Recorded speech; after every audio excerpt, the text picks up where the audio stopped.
cái con một cái tay cái nào bảo đang đúng là tao cái nào tu hạt cái xe rồi cái nào wow cái này có một siêu ta cái nào tổ mà bắt cái nào tổ rồi cao lên lại cao lên lại cái nào tu rồi mà làm vậy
Go me vou pegar o lá e colocar lá mais. Vou dar o sabe muito bem desse mulher.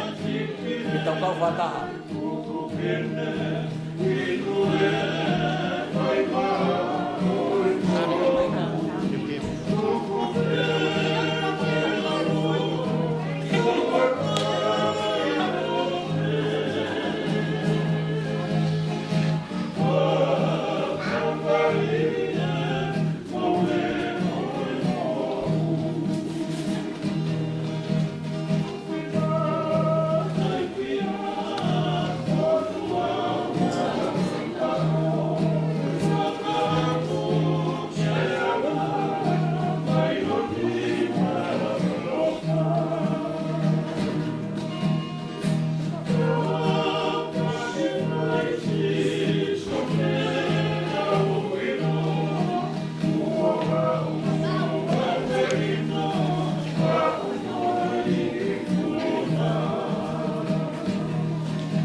Mea ke tau mata.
Ke teia i hene kai o whi.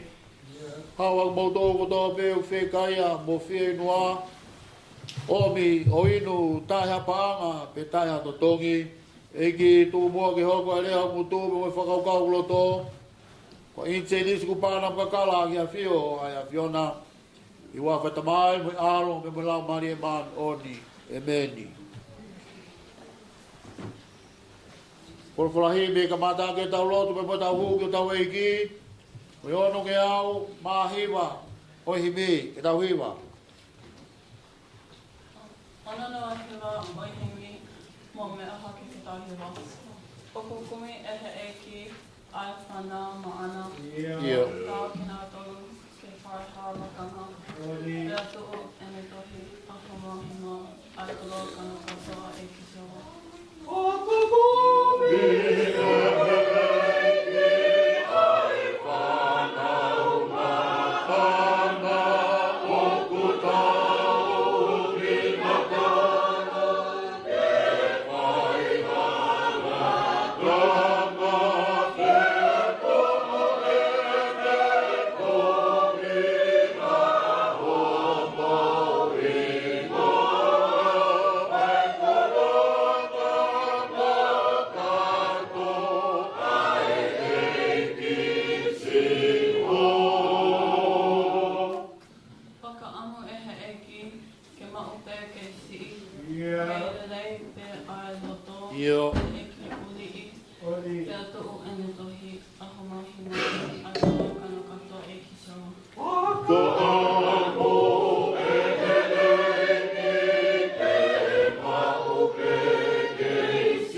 hange koe ai rua ki koha. Hene tō pē mahana ai le ang katoa. Pea tō ene tohi a hamaunga ai koa kanu katoa e kisi au.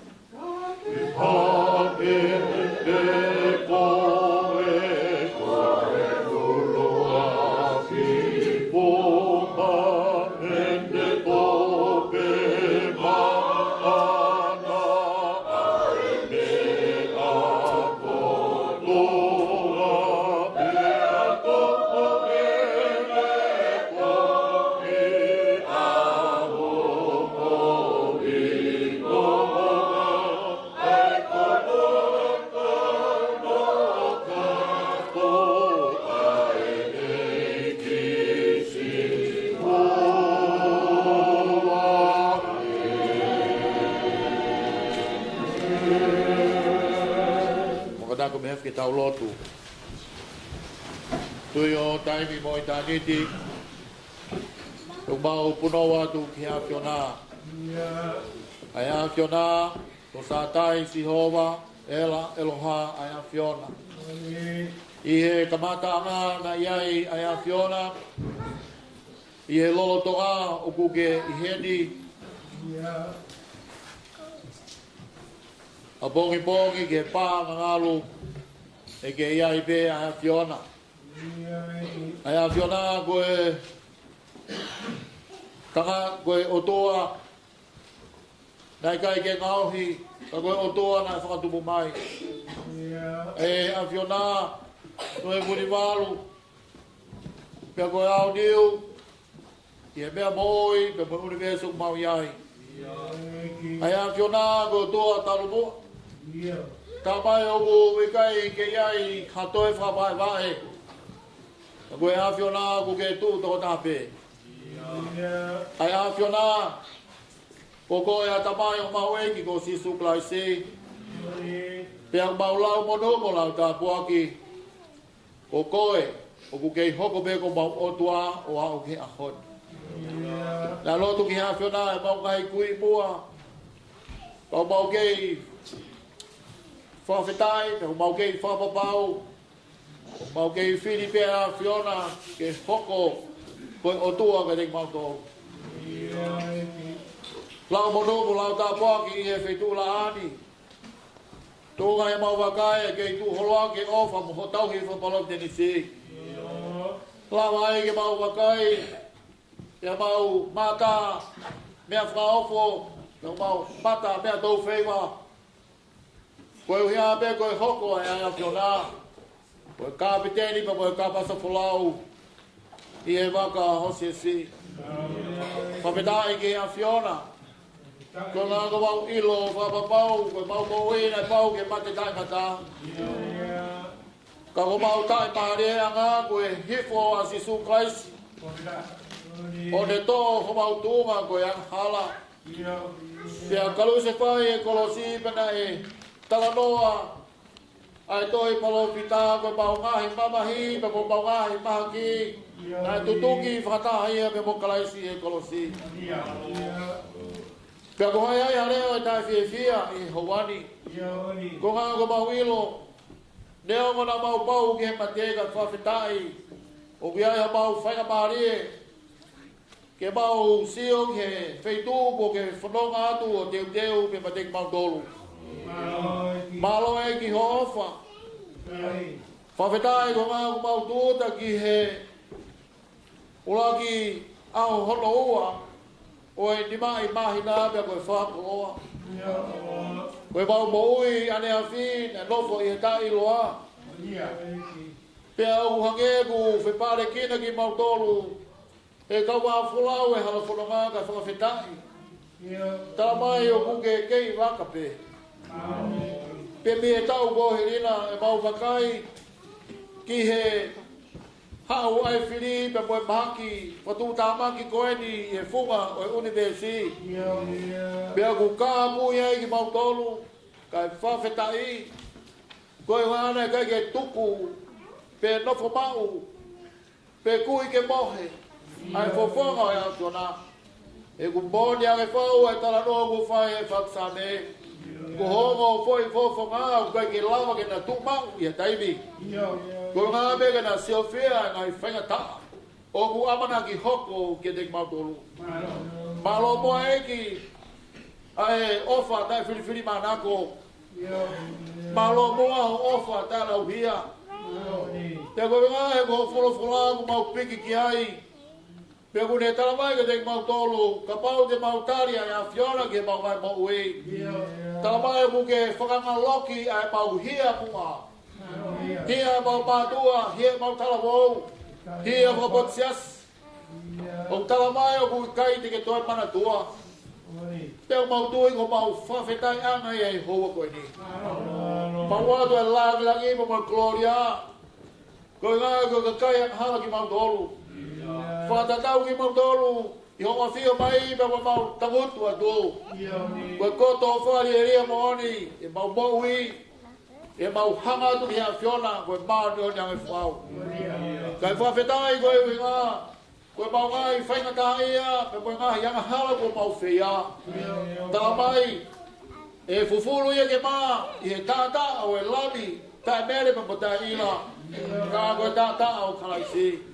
Kuia ai vai fufuru ai mau ai mau wi de ia mau whainga marie ai koto uri mo tai tau ki mau tolu e mau hina o hange koe snow ia koe whakata tau ia puri anga o ina fiona mono ia na tolo kuloto maa he te nao kamata ki a te koe e ke mau whamaro ki a te koe koe whainga marie a koe ni ko mau hanga i o whai longai e Sapate o e whanau Pia mo e mahina o e family.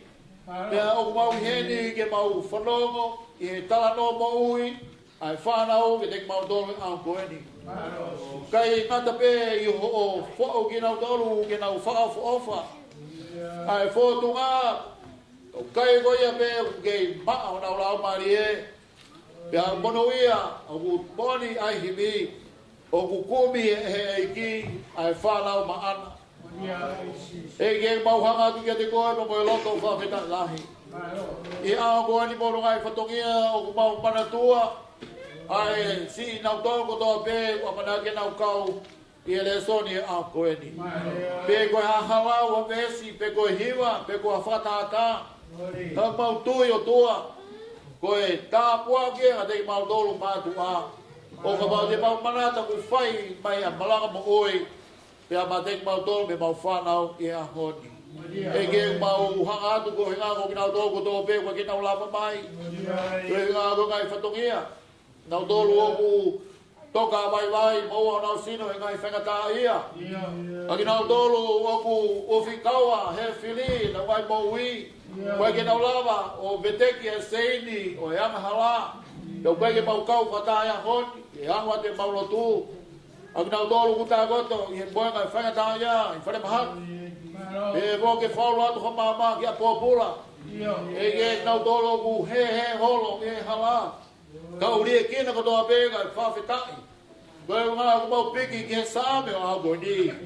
Ai si kau a taha rie kina, ke nau mau, pia ke nau mau ke mākona. I he whola pe ai a whiona. E ke mau hanga ki a te koe.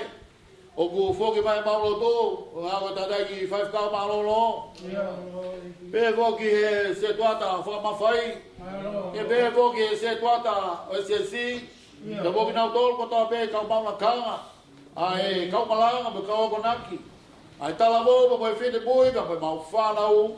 Koe whawhetai anga ia o mau lau mari e he a koe. E ke mau hanga ki a te koe.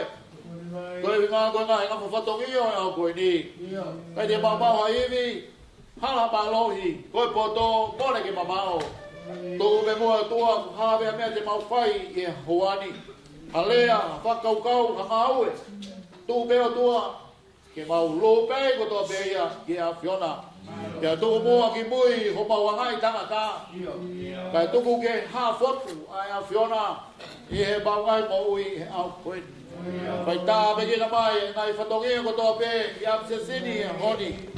Keu kai e koe a pe, mau mana tua, kau Malanga ko tō pe, kau maa, unang Malanga i hofof, wā e honi. Ai, ngahi Fakame ko tō pe, o mau lotu o tua, ke toka lewa merino ke mota bogi he whanau he au koeni. Enge, tō me mua tua ke mau kore ke mau tukua te mea kotoa pe ke awhima oho awhio. Ai ngai mea kotoa pe kotoa ke au sia mau lotu hoa koeni. Whao lotu o tua. E o mau tō lou, ko kawang hala pe ka mui vai. Mau kore ngai malo heni a Sisu Christ ko alo ka ko mau whamo ui e meni.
Your program, the last page, turn over ogiai e tau sabe. Ko la vei bete mo fe mo gina honi. Ya ngalo le bahele ta. Ko tau sabe na gui mui e bes fausi e tau lai polo kalama. Pe te tau fai pe e fonga anga maheni. E tau lau fetariaki. Ya te tau dog lau fataha e vesi fausi. Wanga fo maua ngai same. Ke tau lau ia pe mehe uowa, kataki pe mehe uanima, ke tau taha oi ko ngā. Ko e ko whamalo i he whakatalahi o mehe a Fiona. He uwhae ko tuku moui he ao e kakai o lotu kia te ia. E kai si tale ki ngā marona, e whamalo te soa e aku i te ia, ke moui o moro to tai mata. E manatu mō tafoki ki eiki, ai ngāhi ngataanga o mamani, te ai hui e ao o e awhiona, ai matakari puripe o kutui, o e tukui pure anga. Se vai pure o ki e siroa, te ahioi tātata i ngā puriaka. E kai moloto ai whahenga sino o mamani, o ginau tolu kua mei alu, kifo ki he e fō, ke nāo tōru toi ki ai. Moia o kui kai lawa, ke taofi hono lau maari e ke mo ui.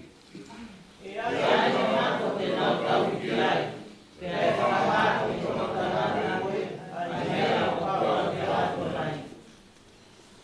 Te tau lau, mataha, maari o ni, te nāo tāla ki hata kai, ka toki whanaui, kone whai. Amen.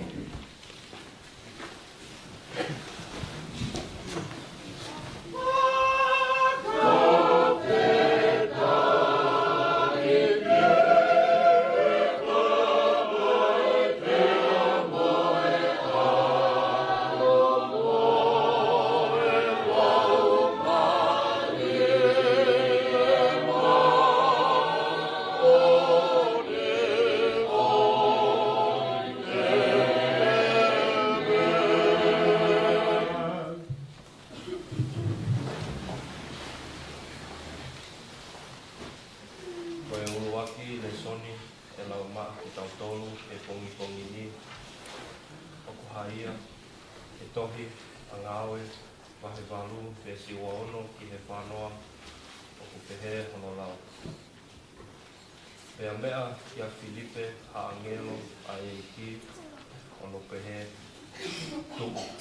O alu ki he koputonga, ki he hala, o ku alu tifo, me Jerusalema, ki Kesa, o e hala ia, o ku alu i he lala, pea me tuku o alu.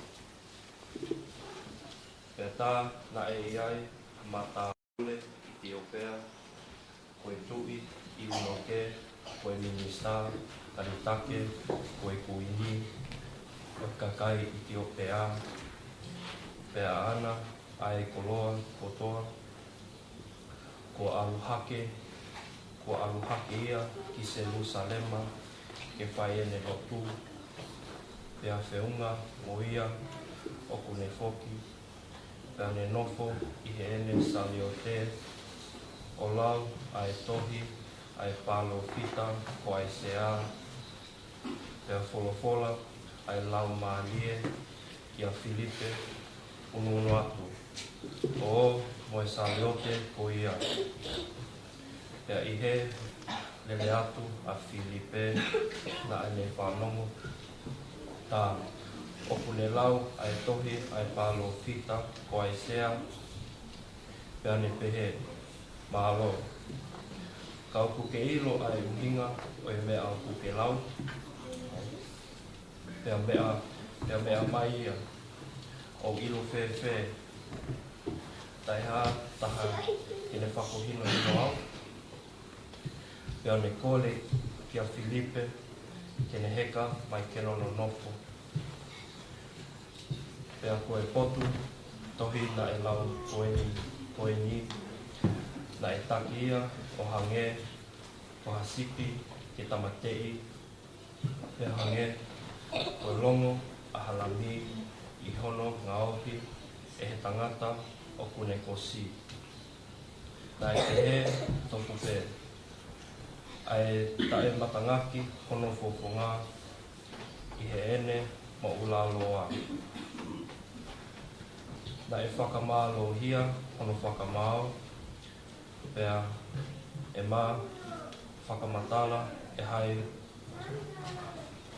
Pea e mā, whakamatala, e hai hono tō tangata, he na e awe, whakamālohi, e ne mo ui, nei mamani. Pea le ange, ai i unoke, kia Filipe, o pehe, whakamole mole.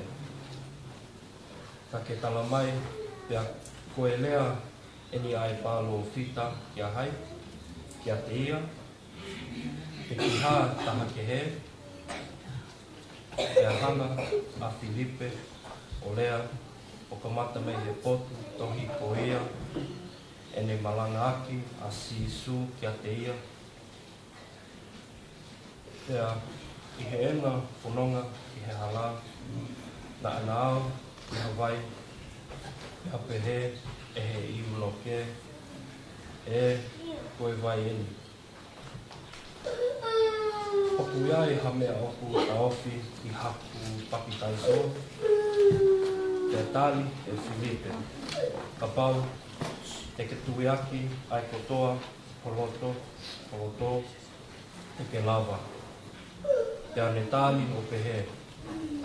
O ko tui, o sisu kalaisi, o e alu, o e otua, ka ne whekau, ke tuu a e salio te, pēna o hifo i Hawaii, a Filipe, o e ihunoke, whakatau osi, pēa ne papitaiku ia, pēa i he ena, o hake rei he vai, nai puna kaki, a Filipe, e he lau maalie, o e ki, pēa na e ikai, ke to e sio ki a te ia, ai ihunoke, e na e whai atu, e ne whanonga, kua whiawhia, hono loto. Na e ilo a Filipe ki a Sota, ka ne malanga aki, ai posipeli, i he ngahi, koloko ia, totoa, o tukuholo, Ouau ki se salia. Amen. Alo. Ni I Sailo atau hifo vale soni.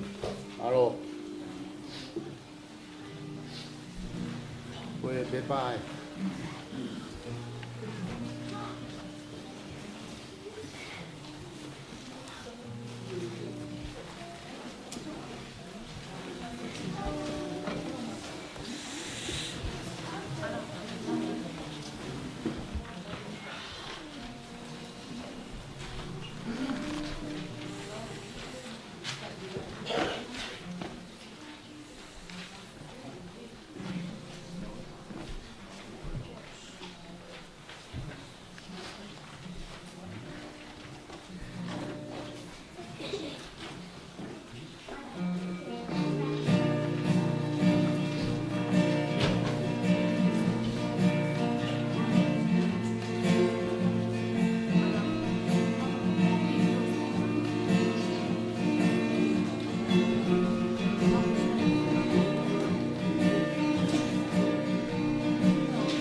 kauhiwa, alohiwa pia malono whai. E soni e ipseri. Koe koe lama ki tau tonu, koe ipseri hono tohi, e urua ki sore vai whāmesi fitu ke wataa. Si ofa anga ki tau whawha aki mua, ke ko ofa ko tupu me ko o tua ia, pe ko ia ko toa pē o ku ofa ko whanau ia me ko o tua. Pea oku ne iloi ai o tua, ko ia o ku ikai tene ofa. Ko ikai tene momo iloi ai o tua, e koe o tua koe ofa. Koe ni ia ai mea ko whakahai ai ofa, ai o tua ia te kita tonu, ai whekau, atu ki mamani, e o tua hono alo tofu pētaha ne whakatuku. Koe hi ke tau muui ia te ia. Koe ni ia ai mea o ku iai, a ofa o ikai, o pehe nā tau whia ha ofa ki he o tua, e ki tau tolu, ka koe ne ofa i ki tau tolu e hene i kawio. Mane whekau atu hono alo, koe whakatuku koe fuanga, koe hi, koe tau ngahi ia. Si ofa anga, ka pau lewa nā pehe ai ofa ai o tua ki a te ki tau tolu, pe ko ki tau tolu whoki o ku totonu ke tau whawha aki. Koe mea ki he o tua, ko te eki ke mata e hata e he taini. Ka pau ke tau whawha aki o ku nofo mau ai o tua i a te ki tau tolu, pea koe ofa ki a te ia o ku kakato i a te ki tau tolu.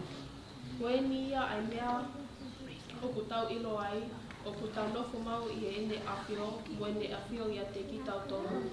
Koe hui ko ne kuaki ki a te ki tau tolu me hono lau maani e.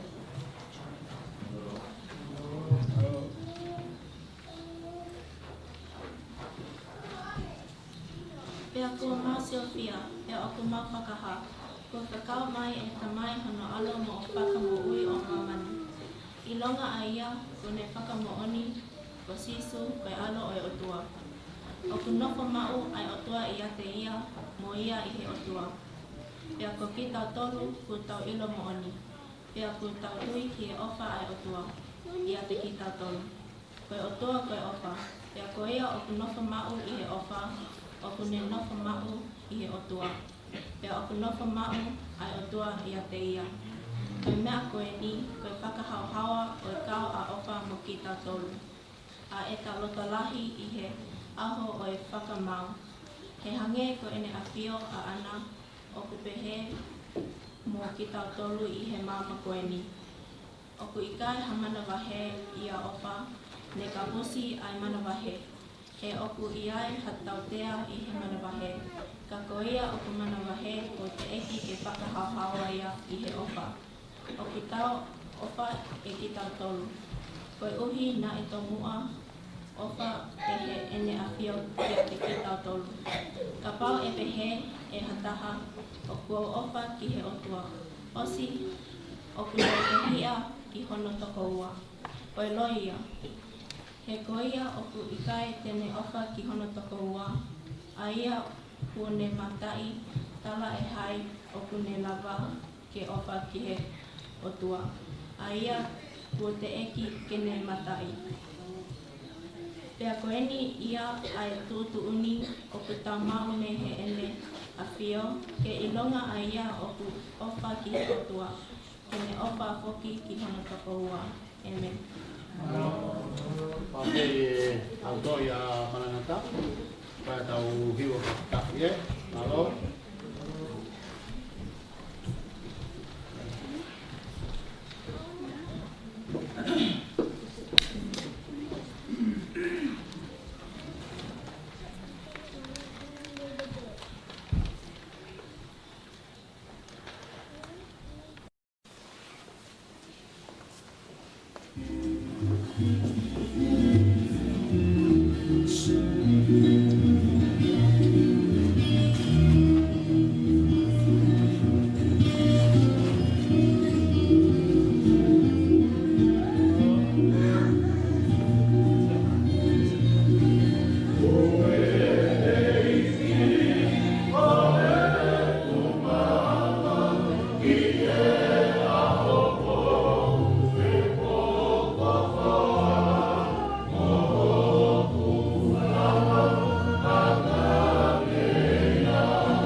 to.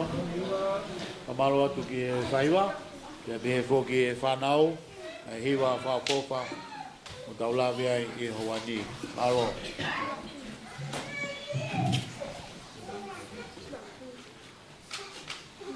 Ko e taru e le sari e lau ma a ki ta taru e whiawheni. Si ane mana taha ni ma desi ua ki he walu o ko te he hono whakarea. Ko au ko e walu mo ania, pia ko e ko tamai ko e tahi noru ia. I longa hawaa ia te ao o ko i kai fua o ko me motuhi ia ki pia. I longa hawaa o ko fua o ko me ahani ia ke asiri e ni fua. Ko wau mo tate suna e ni ki mo tolu ko mea i he lea ko wau ku ai ki ate ki mo tolu. E ai ki mo no whamau ia te ao, mo rau ki mo tolu hange o kui kai ke whaafua ai waa ia te. O ka pāua i kai na whamau i he maini te he waki i kai te mo lava e ki mo tolu. O ka pāua i kai te mo na whamau ia te ao.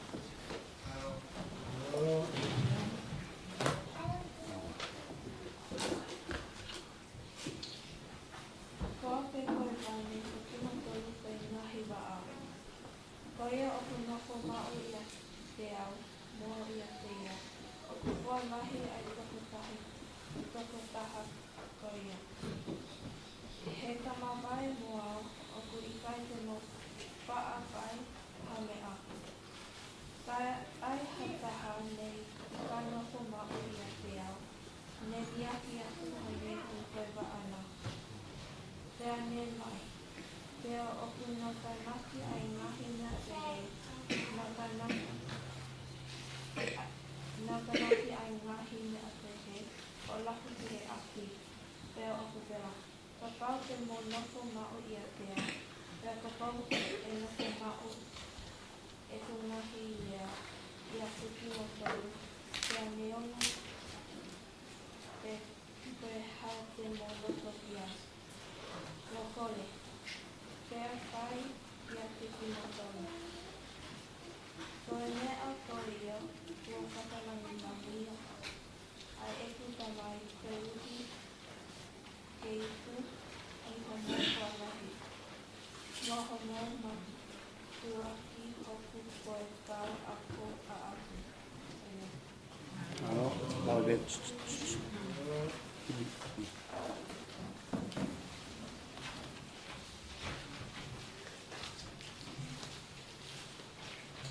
Ana taharana ai himi mo mea haka ke tahi. Ka o ku ka kuri hakamasi ki langi. Ia. Ka o mana teu o ka tae. Me hao pei ki na hani, me tā tāhe a kau o ane whakangai e hakamasi ki langi.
Matapuki he tō tai o tua, me tōko tamai, me alo, ke me lau mari mā noni.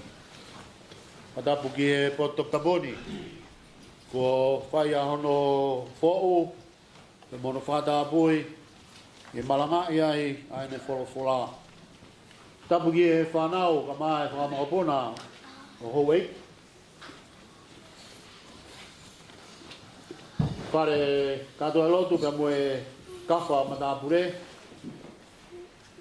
Nātai ki whewhikau mālolo pia mo halotu. Se tuata whamawhai pia mo ha se tuata. Ai whai a whawhine, mai whai a tangata. Tala wau pa mo whine mui, pia o sia se tau whanau. Patapu ke te moto ko tō pē ko mau ahia a saioneni ko i ngā ko ene pōwhola.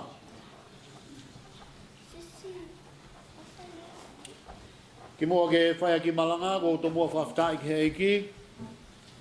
Ko ngā ko whangamari e moui ko te lawe ai he hoa koeni. Pea o ko ulau koe munu ko mua tā puaki ke i he tūnga Malanga ki Malanga i aine pōwhola. Tau ku mahino o pito peia ka inga. O i tau tolo, ko kau ti saipare, mo kau apostolo, ko kau whafofonga, o eiki ko si sukaraisi. Kei ko e pe ko tai reiki mo tolo, ko whafotau eiki. Totau te whito ki e se tuata. Te mo malana te ia honi, te mo kau ahi, o ko mau haloto fia. E kau ngā kau mo tolu i ahoni. Whange koe lau, o koe ki a mea whaingo fua. Ka i ene hoko, pe mo fōtu utua o tua, o tau whawhetai ai, koe mau e whainga maari e. Ia mauenga o pito ai aho hoko ai, koe aho pēo e whanau. Pea koe ahoni o koe ki te tōm ki te iai, hatoe loto e te lewei. Pea ki i Kawere I uri hangi whatapo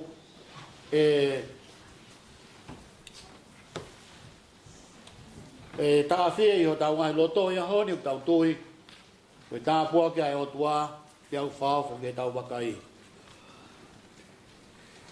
Pea I honi o tau hoko o toa peo taha. I o tau eiki ko si sukulai si pea kou tui. O ku whiunga ano aia. Ko maka tuunga ia pa muha maka stepu. Ke langa ia tau whawhia ngai ke o tuai a koe ni.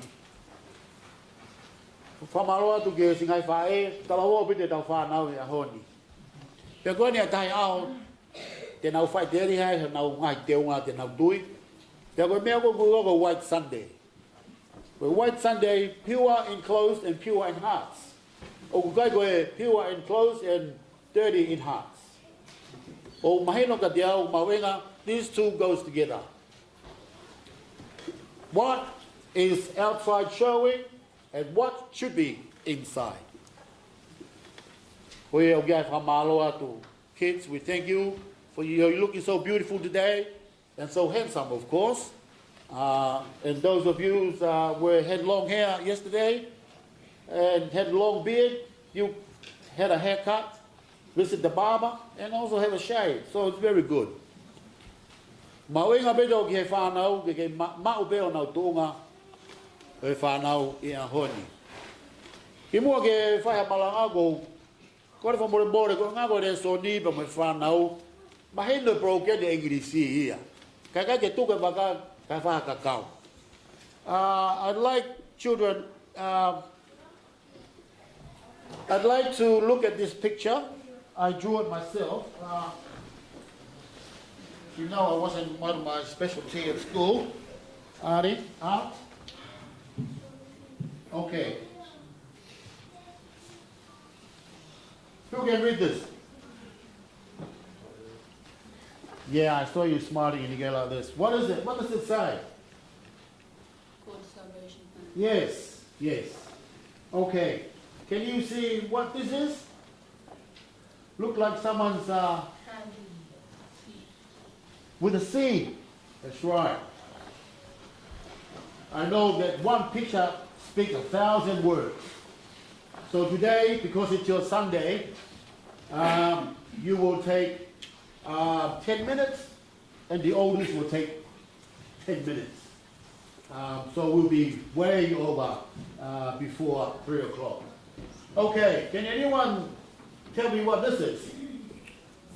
Danny? The sun, yes.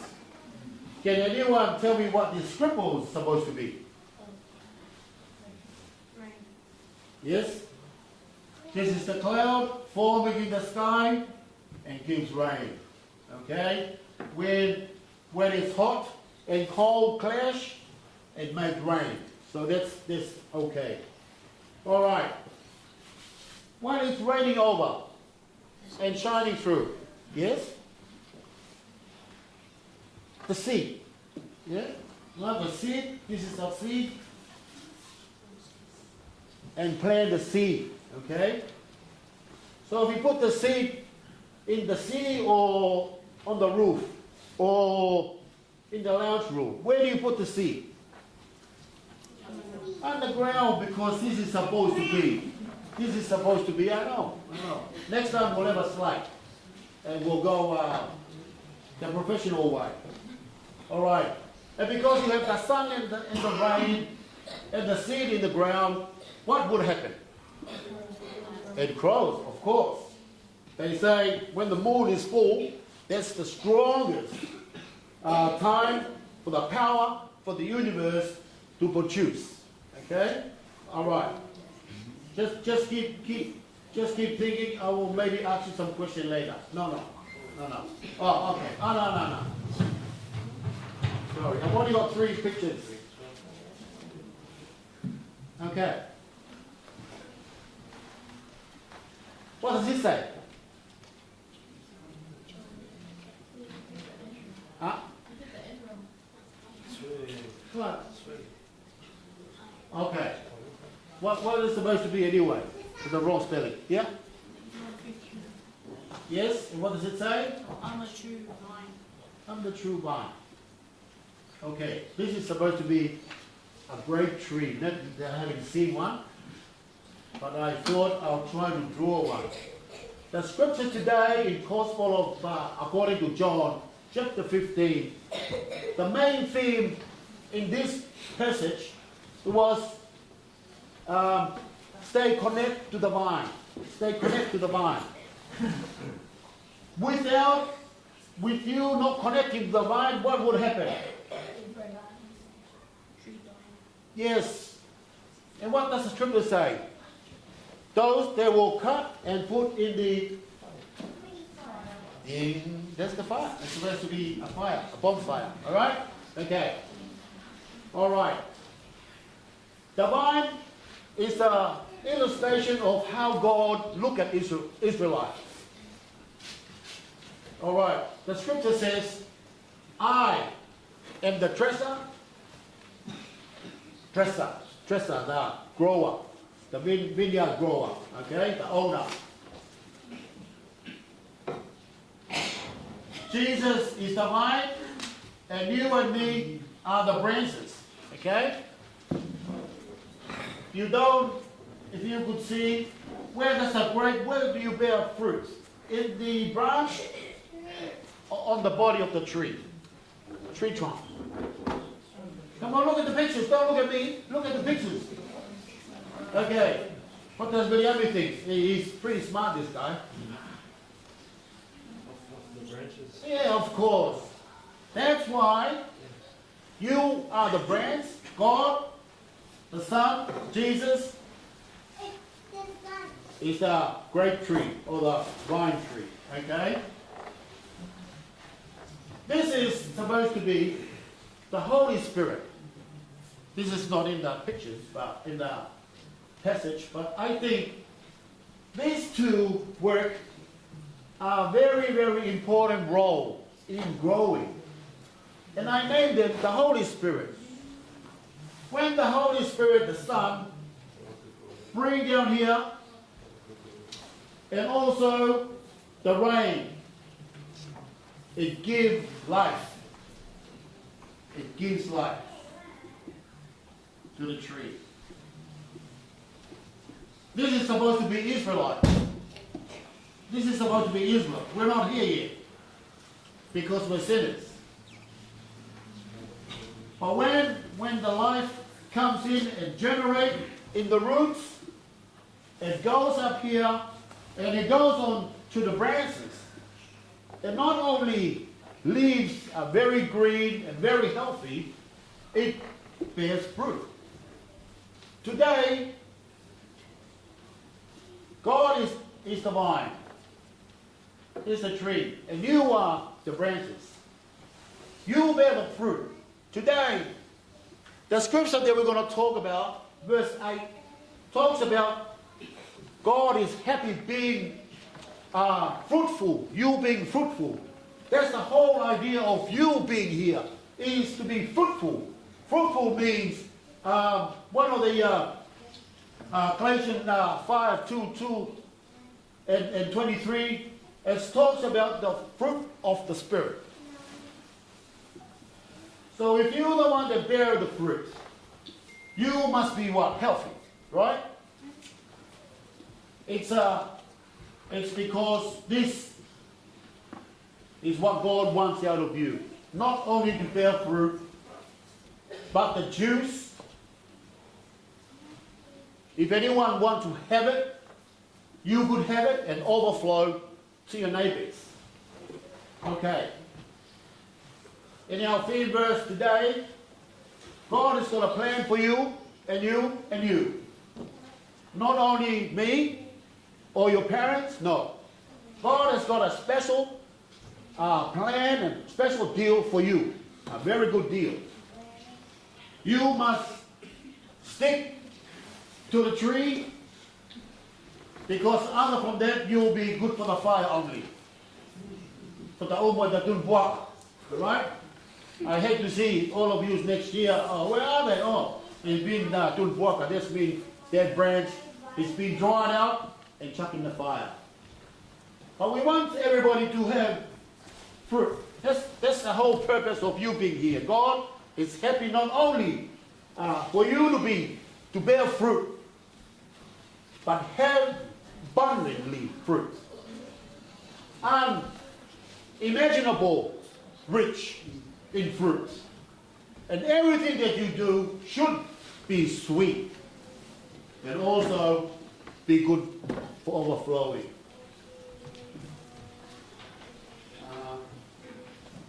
Oh yeah, I like this one. Oh, okay.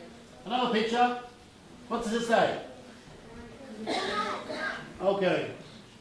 Who knows the verse in the Bible that talked about the Great Commission? Yanni? No? Sunny? Okay. Bebe kau namalalay pag ngawe. Vika? Which verse in the Bible that talks about the Great Commission? Come on, you should be in the Bible in the Sunday school. Chanel?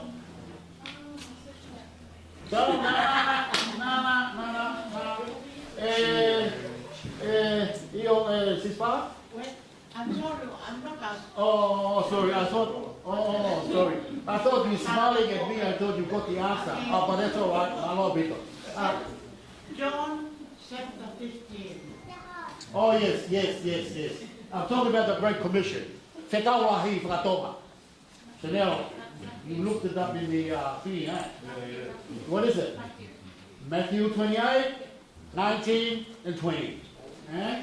I am moving a bit for you to remember. That's our duty. God has called us to be messenger and also preach the word and baptize in the name of the Father, Son, and the Holy Spirit, which He is here today. Okay? This is the story that who read this one? About you know it. Yeah, William. Eh? Okay. Mawing apito because Philip. Because Philip, he was told by the angel of God to go on this road going from Jerusalem to Saga. There is a man there needs to be preached to. Okay? That's our job. Okay? I think our 10 minutes is up. Does anyone have any question? Okay. What is it? What is food? Oh yeah, these two little men. What are they doing? Yes. Oh yes, baptized. Yes, this is supposed to be the river, and there they are. Get baptized. Okay. Anything else? Okay. The rest of the Malanga will be in Tongan. So just look at this as pictures. As we go, I'll just dip the whole Malanga to you. Okay? Now I'll have to quickly say it in Tongan, which is going to be fast, and try to finish up in 10 minutes. Yeah? Sai, pas koto kita bicara noa, eh?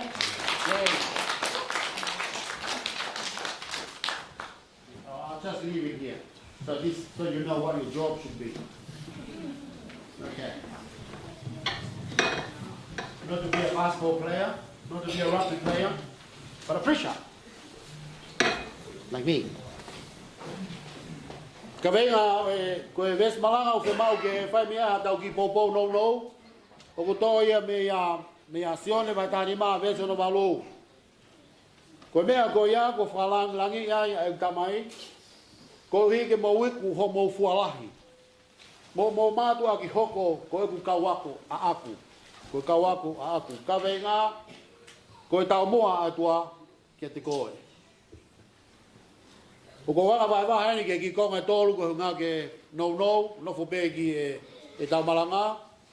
Ko e ulo aki no fo mau e ki ua. Ko ne wha amu ke tau fualahi. Tolu ko e teu ki e ngau e whati sai pare.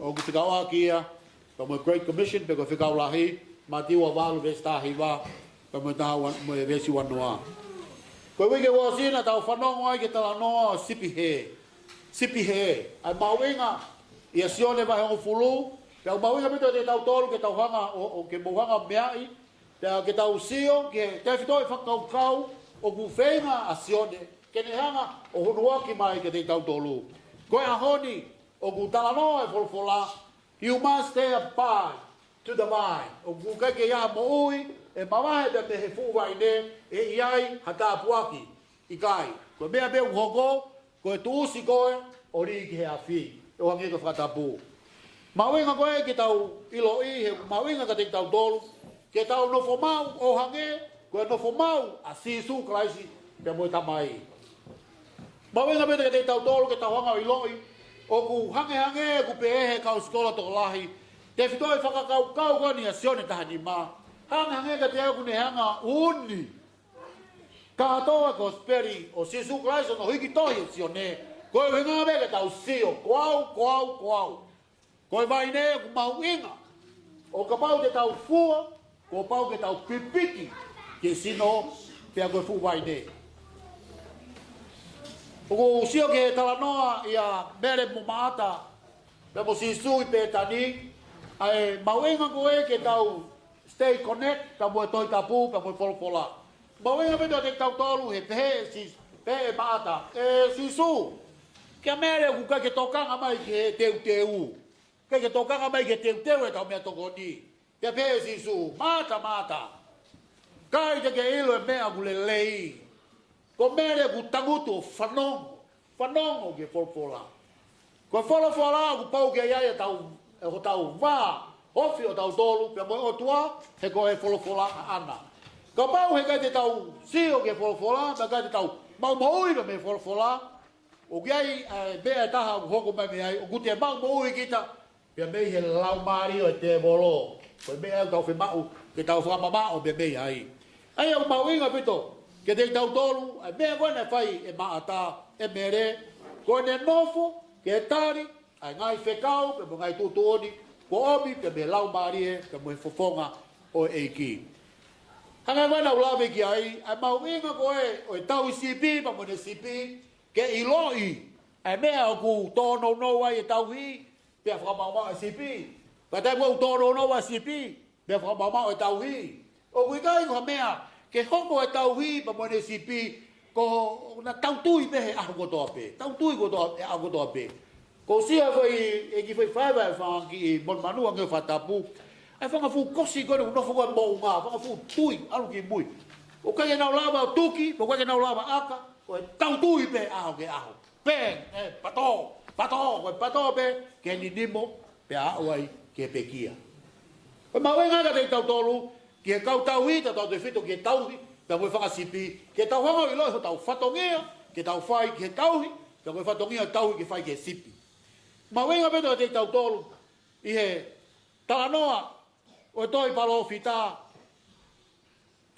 ki he talanoa ko ni i tatari me ko tatari ko tai milahi o tau tono no e tatari ka ko a honi o tau talanoa ai ke ngahi me ofo la maria ma ni o tau no ga kare kia ni ma wo wa tolu ma wenga pe te tau tolu ke tau nga mea ke mohanga mea a mea ko tatari o kia e ta po o talanoa ki ai a ngahi toi palo fita ko e ha matatari ke so ka te nau puna hanga i kare pe te nau lere hala ka te nau irifia pe te nau taha mea he kai pe ke ia ha sia ko mea e o tau ui e ki tau tolu ka kai lotu ko e tatari fie tatari u ko tatari aka hange ko fatapu pe ko tatari fute o manatu whanongo e tau re kai tonga na ka mabe nau pe he ka pa na sio atai au pe nau sio e te au na wilo tu ko o matu aka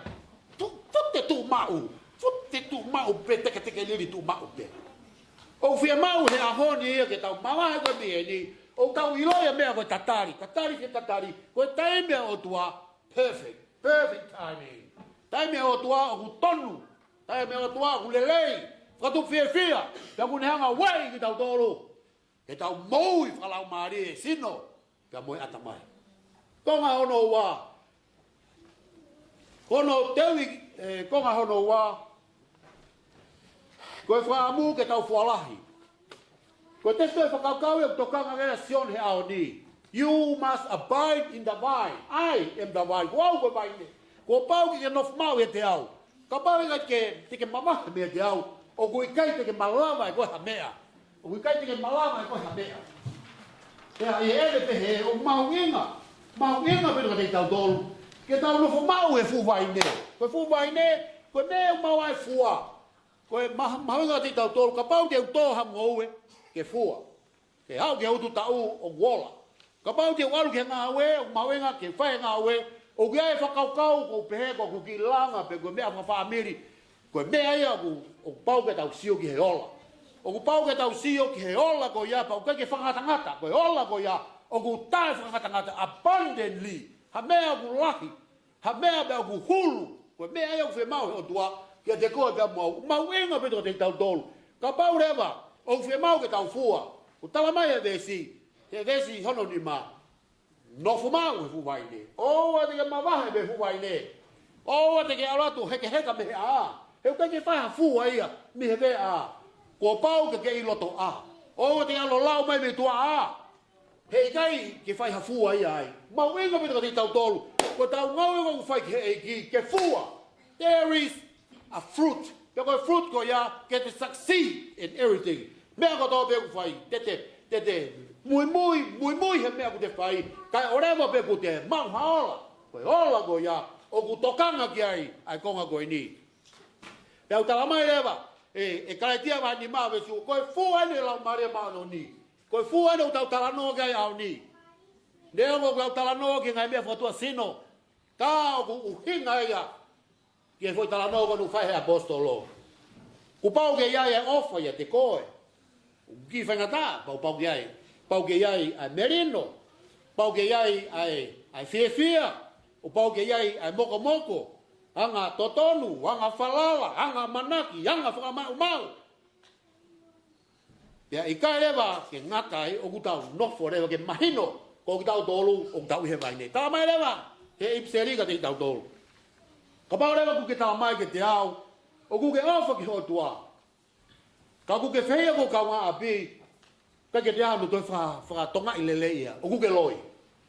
Koe uhinga, e lava whewhe ke ofa, ke whehea ki he tōtaha kuke lava sio ki ai, ka ke ofa ki o tua, o kai te ke lava sio ki ai. Koe ngahi mea eo kune hanga o tuki i tau tolu, koe karisi ane o tau ho tau roto.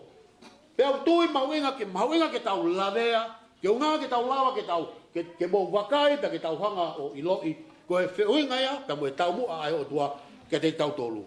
Aia koe ngahi koe ki tau tolu he o tua, na iai bea ne palani pa moe whakotutu, kia te koe bea moau. Ki ho whanau bea moe whanau, bea moe siasi, ke tupu he kaha au, bea moe whanua, bea moe ngai whamiri. Koe mea no tō bea ku tau whai, ka pau he ka ke fua, o whaofa, more taimi, tau ngā ue. Sanga ke te au ta ngā ue, ka pau ku te hau ke lotu, o kai ke hātu ngai i miskoeni, tā noa kia karetia. Ka pau ke hātu, o kore wha more atu kia te koe. Whe mau ke toi hau kia te au, ke toi hanga lotu i koe, ke tari eiki. Koe palpare maia. O te kai ke tari eiki. Ka pau ke tari eiki, koe ngai nau ene ka kai. Kristiane, ka koe nau ene, o ka kai, o kuhohori ki o tua. Ka mau lotu. Manau ke hiwa kou pe. Ke atu pe ku hena ai kau mau lotu tā mai o ku ikai. Tā atu ku hena kau o ku ikai. Ka vai ha. Ka kau nga o kina to ko fo na ko fo. Ye ta o la mi. Fa fe ta ya ke ki kong tui. Ko tau po tu ye ba mo kau o kau fenga ke a honi.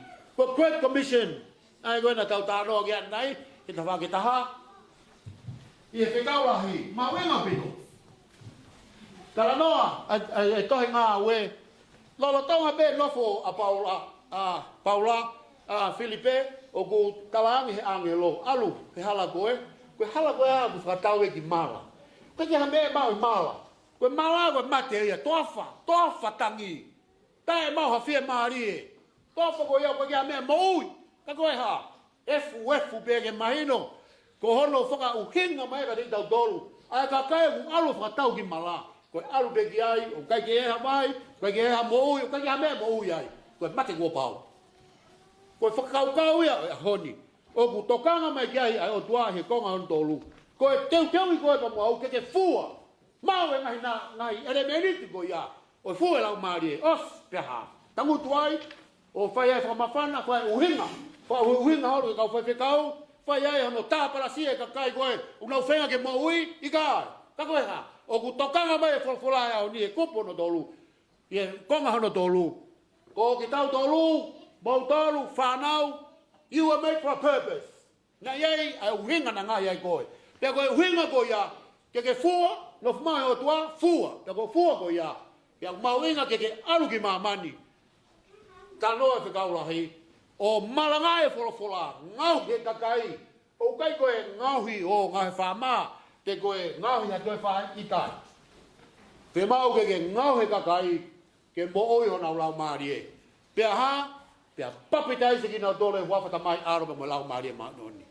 Ka inga,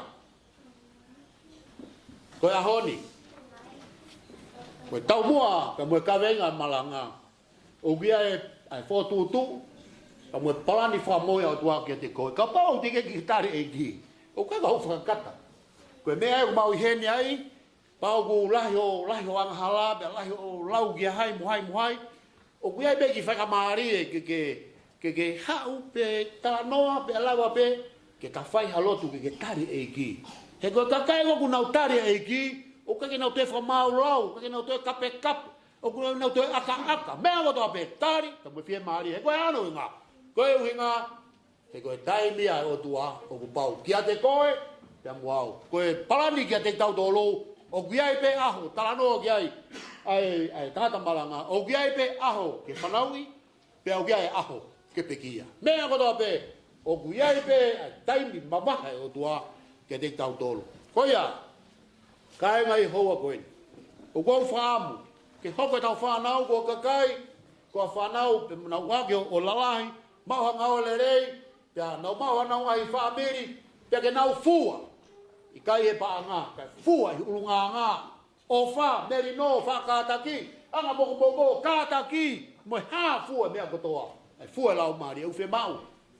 Koe me aia, o tokanga mai, ai apostol ko sione, ke te tau tolu. Ko pau, o mau inga, ke tau fua. He ka pau e kai, ko ho popo ila peena, popo lili peena, o au pia moe hawa wintanga ngana lau, pia lako e pe koe ki hafi. O kore atu. Koe whakaukau ia o iaho ni, ke tau tokanga hu ki ai pe taimi, ki ai whotuutua o tua, kia te koe, pia mo au, ki ngai ngau ko toa be o kau whai. Ki au, ni ko o whanate te mo dolu whanau. I wish you all the best for today. May you have a great day. Happy day. This is your day. This is your shine. We remember the time that we were Fakame. We didn't want to come to church. But now, I urge you, church is one of the places that you can come seek help from your ministers, and any of us have a chance to help you in any way. And also, Sane, for your birthday today. Took five from Malo here, but I wish you a very happy birthday today. Koe tau Malanga ki aho ni, kia koe whaamu e Malanga, tau tare eiki, ki tau maa e fua. Kia koe whikau e Malanga, whai rewa tai nimi, before it was too late. Kia te koe, kia mo au, e me, malo.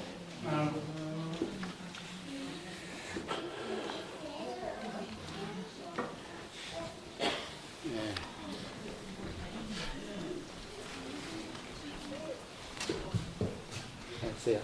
Oh, sorry.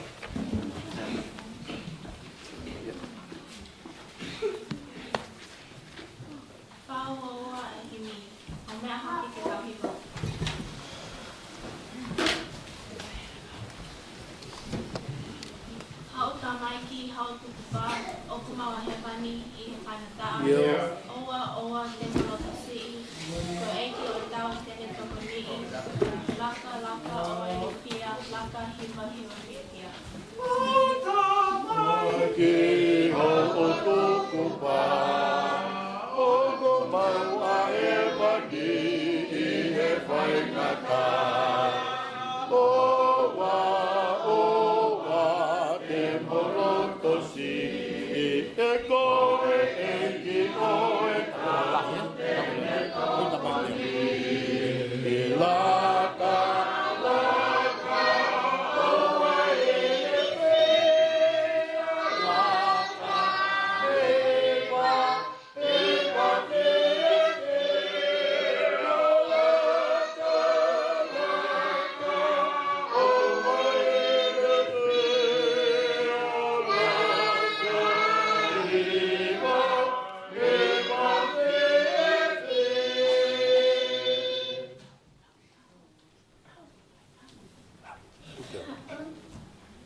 Maiki, Haka, Kakapa.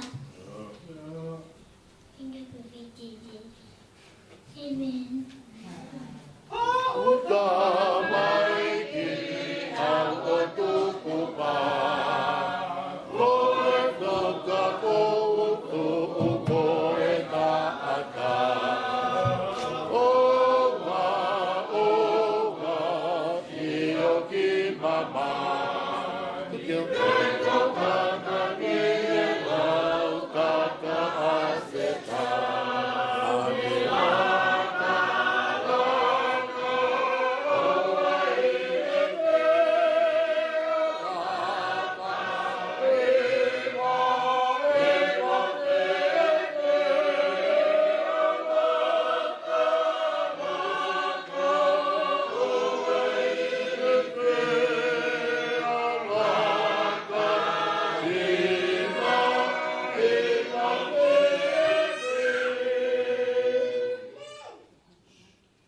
kere se tau eiko susu kalais, me o flai atua ko tau tamai, ke tu mamo lau maria manu ni, ke e o Fakame a whanau, mo e siasi, o na hiri, e whai pio tai ngata, e mei.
Ko mea hifo.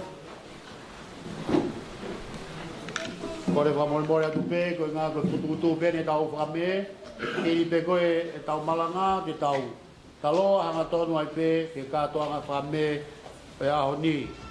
Ko ia he kai ke uto e whakaloloa, ko kore pe ke tau, koe tau prokalama ana, ku ihe pe, aia te tau heri pe, ko ku Nopo peki lalo, ko whawhi rewa ai uraki himi o e kātoa ngā. Hiri pe ko ia, pia te uanga whai ai lotu, hange ko ia ko mō mea peki ai, pia te whawhi rewa ai pure lau tohi, ki ne whai e rea taritari, kia te kautoro, ki hoa ko e ni. Ko toi, koe ki mea pe o ko kai ke hā te tau polo kalama, koe wholau te whanau ke tangata kui, pau ke tau hiwa ai tau hiwa koe osi ai mea osi te koe ngai kātoa ngā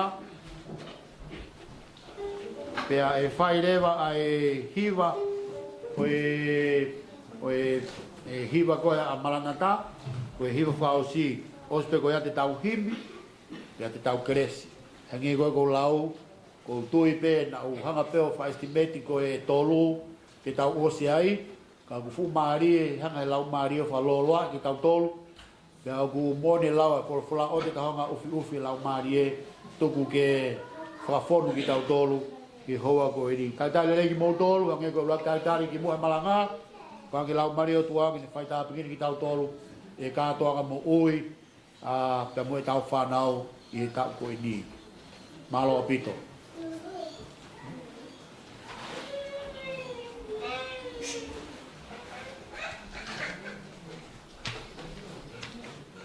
Ko himi ka mata e tau katoana, Fakame koe nima taha noa, vesi taha noa, mo mea haku ki talewa. Sisu ke mao maau e ko ngahi mea katoa, taramiki ngahi tau whanau whare mangoloa. Keso ke mao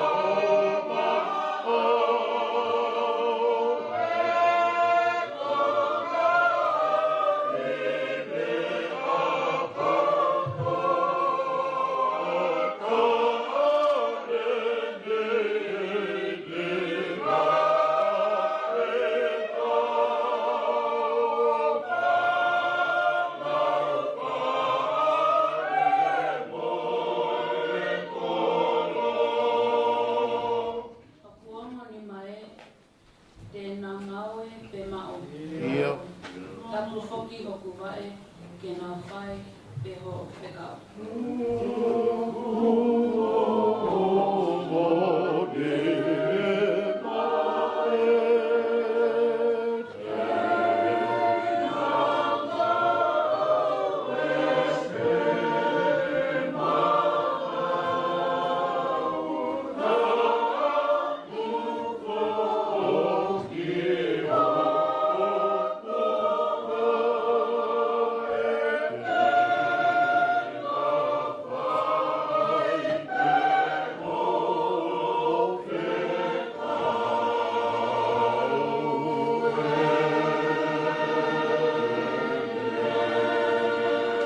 ke tau lotu.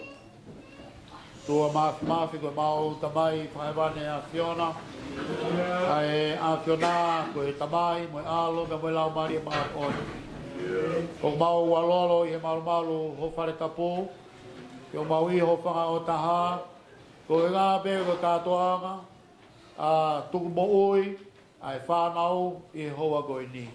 Mau whawheta i malo mua ho kei malu mo ui. Malo mua uri mo tafoe i he waka o sese. A maa si ngai family. E bevo ke mau whanau. Neongo koe te mau katoa i he ahoni. O mau tui o mutakau pe ai ofa e Fiona. E te mau tolo kui he ni mok nau tolo koe ke nau lava mai. E ke mau hangatu ke te koe. Malo ko mau whanongo ki ho wholofola mo mohako na ki. O mau kore o tua. Tuku mua ke tanu ia ki o mau ngai lo tō pe topu pe ai fua. E a tori atu ia ki ho Awhio. E ke mau hangatu ki a te koe. Pia pia lai koe kau. I he lau, mo lau i he kau e ahu koe ni. Koe mori nai lahi pia e whainga tāna tonu ke e whito o ai e mau ngai mo ui. A maasi mau whanau. A mau whawhetai ki a te koe koe ngā ko whotutu e mo ui. O mau lau mo nubo lau tāpuaki. Pe au to tonu ai ki o mau tolu, o mau longutu kulini. Ai whawhetai ma koe whamalo. E ke o mau hangatu ki a te koe. Ke haere mai mua au kau whatāpok mau tolu. Ai lea, ai hiwa, ai lotu. Ai hiwa whatātā, pe mo e lea soni te mau whea e au koe ni. Mau noa do lau maari e o tua. Tūku ke mo whisi mai a kalowhiama. Toki ai o mau loto pe lawa ke whawhe ki mau tolu. Ke hoko koe whanau tōnunga e a Fiona ke tau koe ni. Mahino ka te mau tolu. I e a hone o tua. A e mau inga ia e a Fiona. I e mau whanau, i e malanga i e mounga. O e tukua ki nau toluna. He wa nau tolu ai prianga o e a Fiona. E ke. Pea koe whata atoa tonu ia. Ai to tonu ke maa e mau ngai mo ui. He ilo na mau wiku atu ki a Fiona. E ka e mau whanau. Whai tā pekina mai ki mau tolu. Ngai whatongia ko tō pia kutoe. Au kore ke toko ni maho lau maari e. Ho mai ho lau maari e maani o ni. Ka pulpolo ki mau tolu. O te mau sio ki he me mo e. Tuku ke mau whamama. I he ofana ke whai e kolosi. Ko ia ho mau whakalaloa. Whai tā pekina mai a mo ki mau tolu.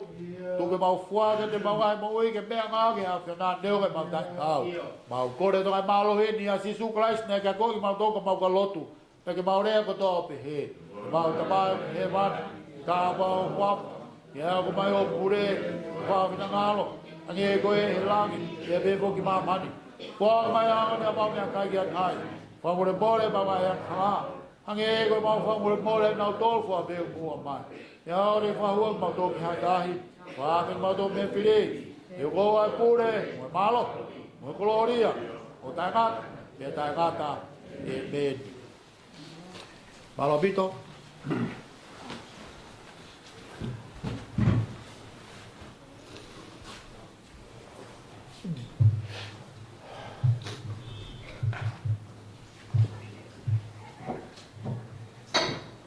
Whakatapu ke he awhio ai o tua i te tau luto tonga. Whakatapu atu ki he sea aku mea. Whakatapu atu whoki he ni ki he sea tuata, pe moi kāinga lotu o Malanga tā, kau whakataha i aho whakakoloa koe ni. Whakatapu atu he ni ki he sea tuata, pe moi Siasi Sailo. Ke au kore ke umu whangātu e hai tāna whakatapu hano kotoa pē. Ko kamata ke a mananga whakaeki o aho whakakoloa koe ni. Ka tā momo opu ai whainga maari e koe ni. Ke whakakakatua e lea talitari o i aho whakakoloa koe ni. E aho koe ni au totonu ke tau kau whakataha o hane koe lea ai tangata whau sa me te au ni manoa e ngai sa me be esi o no. I ronga ha mea au kumānanga. Ke ne whai ai whakamaro o ia. He au tau tau he lau, te tau lau he kau, i aho whakakoloa koe ni. Makatonga pe i he ofa, pe koe le tau ki. Ka pau te tau sio, ka tau pakai, ki whanonga na tau whai. I he taimi ka tau e tau kohiri. Na e pura e whakawawai, ai COVID-19, ai COVID taha hiwa, pe na e tāpuni ai, ai ngahi whai angalotu. Ka o kautui o kukawa e aho koni, he aho whakakoloa, pe au torang mo tau ai. Te mo ki tau tolu, ke tau tuku a whakawhitai ka mai whakamaro ke o tua māku mawhi. Ke he ofa ka pai tau i kone whai ke tau ngāni mo ui. Pe tau mawhai e whainga maari e o aho ko i ke tau hiki pē hono hua whātoko taha pē. Tumutumu e whakawhitai mo whakamaro e aho ko i Kau ka Malanga. Ke holo pia abahe e lau whakasiasi. Ka tau whakataha te mo siasi o maranata i he aho whakakoroa ko i O i kai ko toi uninga i ha mea. Ka koe tau hake aki i pē hono hua whātoko taha pē. O koutoi ko hono whina ngalo ia o tala mai he wholofola ke te ki tau tolu. Ke tau uonga taha, te tau whakataha i hono hake aki i hono hua whātoko taha pē. Ko ia ku kai ke toi whakaroroa ka ko tari whia ki mautoro whakakotoa pē i ngā whuponga o tau kauanga whakataha i hono saionea i aho whakakoroa ko e ni.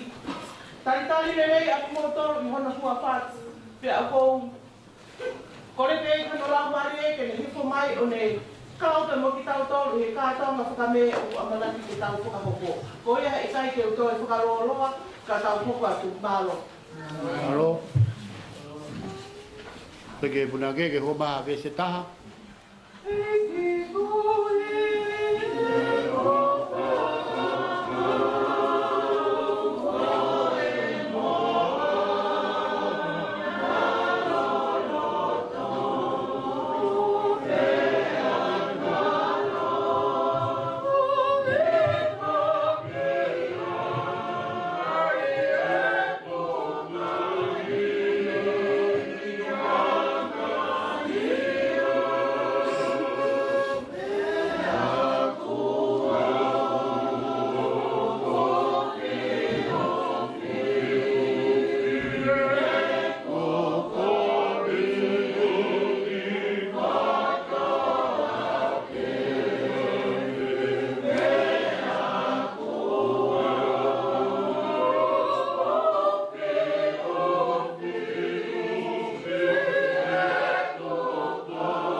solo.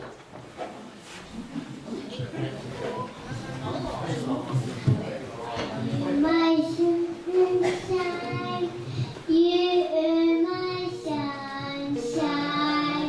You make me happy without a way go.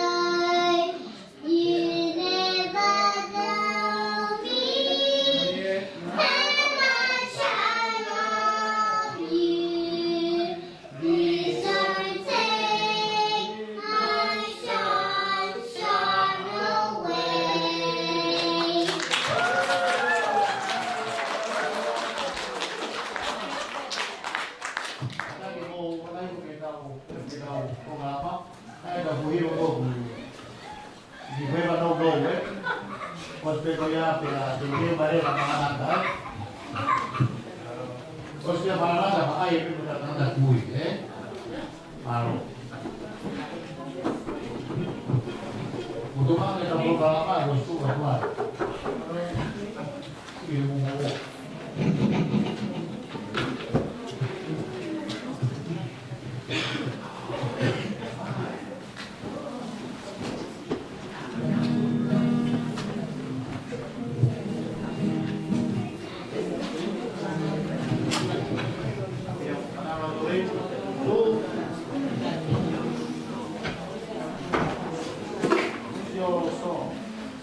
na moko atu.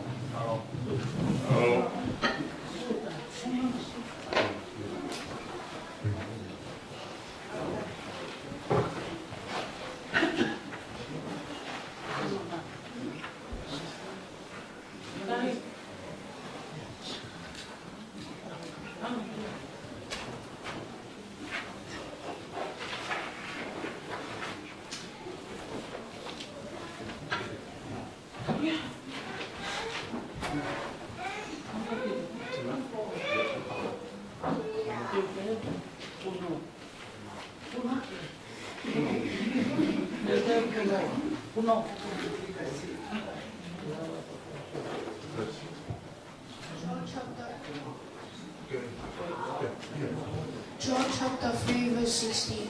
For God loved the world, he gave one and his son. He never believes in perish but eternal life. Hakahawa waki vesiri. Follow my afio kodua. Go enifa moi meka. Moko ya manai ai moka hao manyu.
Mau fifia, mau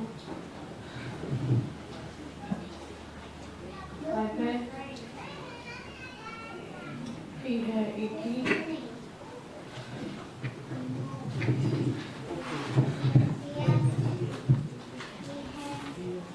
Iyo, Kotoe, Iyaku, Pacific.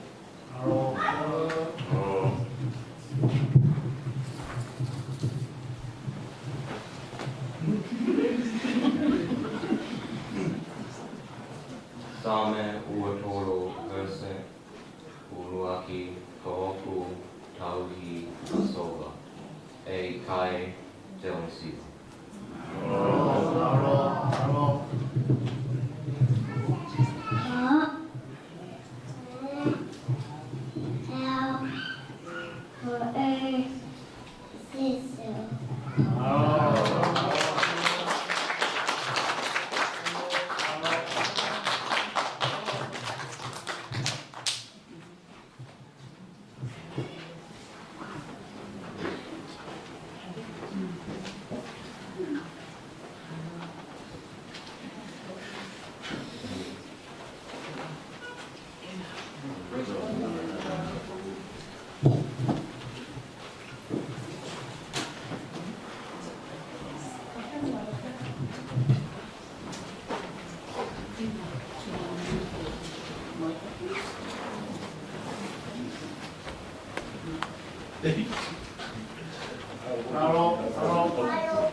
sino, same ua reswaki, Mamel leke whakutai ki a sioa, te kila sami nani ki o wha.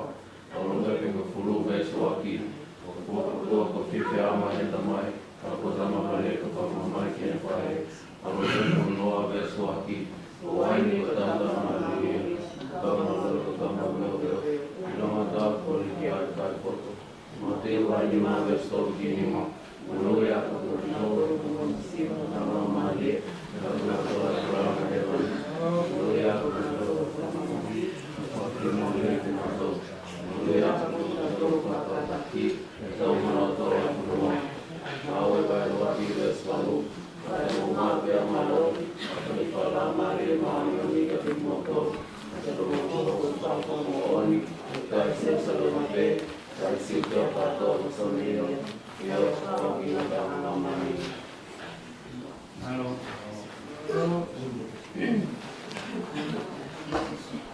Na e hamo sisu, na e lokunele, e aku katatalu, ki e na mali e siroba, ki o mai, ki e goto aku pai, ke koe mani o koe, rai o no whai ngata, o kuma palala, nuki asi, pawasata, i koko e o kuke unga, mau mai mai, o tuki asi su,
Oh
malo atu ki he lava lele e tau katoanga Fakame he tau ni.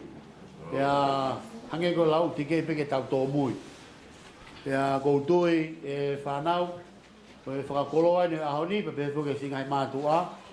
Ai lava ke mo mai tau whanau, ke kau i Malanga mo ui. Neo mo pe koe lau, pe koe hiwa, pe koe hiwa whakatata, kau tau tui. Ha pea me te tau whai, ko lo peke langi tau me ki. Kia whamalo atu ki ana tau marolo, ko pule lau tohi.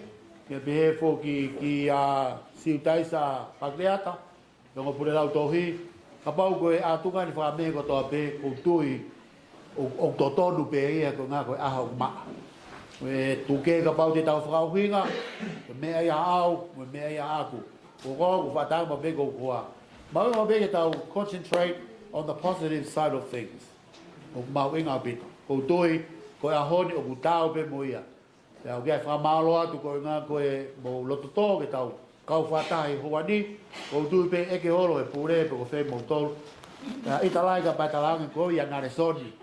Mahalo e he kake tae tāma pungu ta fulu iau.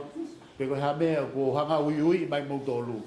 Kangange koe lau, maa pe hala, e longa pe o tau ngahi alunga. Ia ugai ha mea pe he, ia ka pau naku ha mea ia ke mo ia tae. O koe tatau, wesi ana e pe tonga tatau. Kingoa, leipolo ke he taloa, koe taloa pe ke whetu tatau pe. Te ene pe he kia o whato te mo tolu. Ia mo whakamalo ko ngā ko molo toto, ai se tata, me me foki ki he pule lau tohi, pa mo kāinga, ke tau kau. Pea ngari kātoa ngai ahoni, ko ngā ko tau tō lahi. Pea neo o ku lahi atu ngai sea, ku nau tūma pe me tua, kau hange ko lau saiki pe, tua pe, ka i ta whak whalo tū pe. Pea ukia e whakamalo te te mo tolu. Whakamalo atu, ki mua ki tau, pausi whakamalo ki no teu teu tau apini, pea pe he foki kai e koi a pe, whakamalo ki no teu teu tau whanau, mea mau i ngā ia. Pea koutui, koe ahoni ko pakola, vai ua, toi ai taha, ka kou kore pe te mautolu, ki mau pe, ai ke maino fua lau maari e, te kua ufuka tangata ko rea tonu mau pe. Te usio pe au ia o ilo i tō taha koe, o kai ke efo i fua koe ofa mo whaakataki, mo anga moko moko. Ko ngā kane whekai a pe ku kamata ke aluha ke fofo ngā ia, o hange a koe o ku kai ke toe, alu hange ko no fu hange ko lau i tonga alio o behema ya ko kore atu e wa fatau e ki o toi ko ahoni o lava le rei lava tau malanga lava tau Fakame pe ko fi e ta u fasi ko me kau mo kau re ka tu a golonga na ngari Fakama ka fe kau ka ku sai pe e tu ki ai be tai bi ma fa ga mari fe kau ki tu o ai ha ki ko ma te tau tolu ka le me ke fe Fakama lo atu Atau me lau Mario tua kene whaita begina ki Montoro. May God bless each and every one of you children going to school tomorrow and all your studies are always important to abide to the vine. And by the vine without, you can't do nothing. Ko ia kia e mauinga pito, e tau malanga na whai hao nika te tau tolu. Ko ia ko e hao ki whaosi, pia ka hiri eni, Ki tau whakao ngoko rewa, ki he kau taki i holo, pia te tau toki o kia me mono polo kalamba. Ko ia, o ku tea mea kuto tonga kia se tua ta? Noa? Ia mea kuto tonga kia? Ia mea kuto tonga kia se tua ta Sailo? Okay. Also, I'd like to thank you, Trevor Jennings. Trevor Jennings is the minister of the Uniting Church, Clemson, Earwood, and also Kempsey. We invited him today, so he's going to be here all day and all night because his wife is on holiday. So he'll be homesick when he goes home. Thank you, Trevor, for making the effort being here and sharing this precious time with us. Thank you very much. Ko whawhea lewa tau hipituku.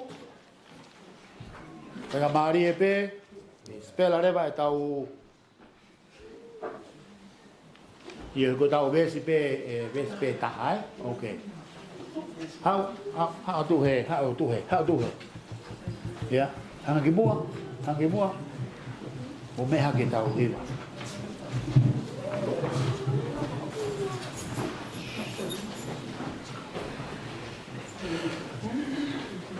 Famui.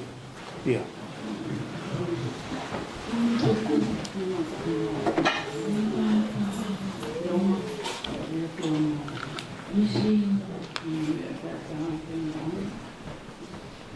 Kono uke visia. Mea tā me moani. Kono uke visia. Oua e ki mo. Kosi o. Te ata e tā o pe.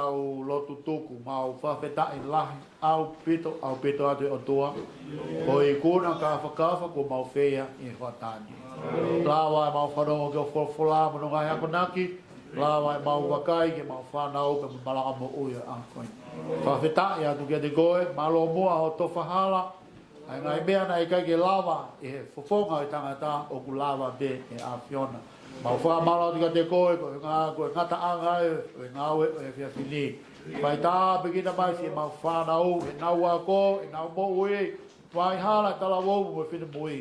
O a mua ma mao e a Fiona, a me whai ono leng le hi ki nau tolu, ki nau hoko kua ngā ipu mātu a ki whini, a Fiona e ka hau. Pai tā pekina maa mo ki mau tolu, tuke mau kei, kua ka te mau ngai mo ui, mea ngau ki mau tolu he koe nipa mo ka hau.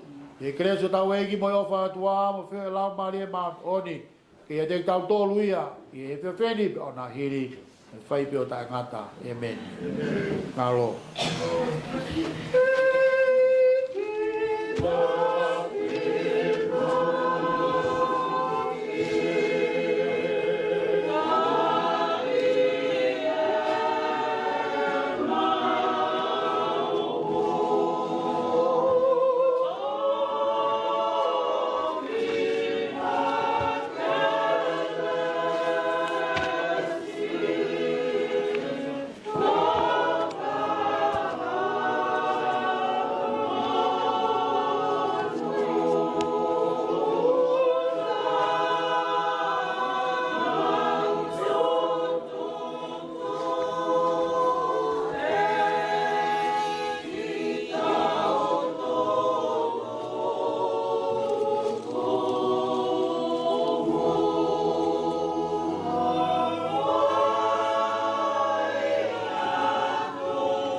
Mau tau lại ta.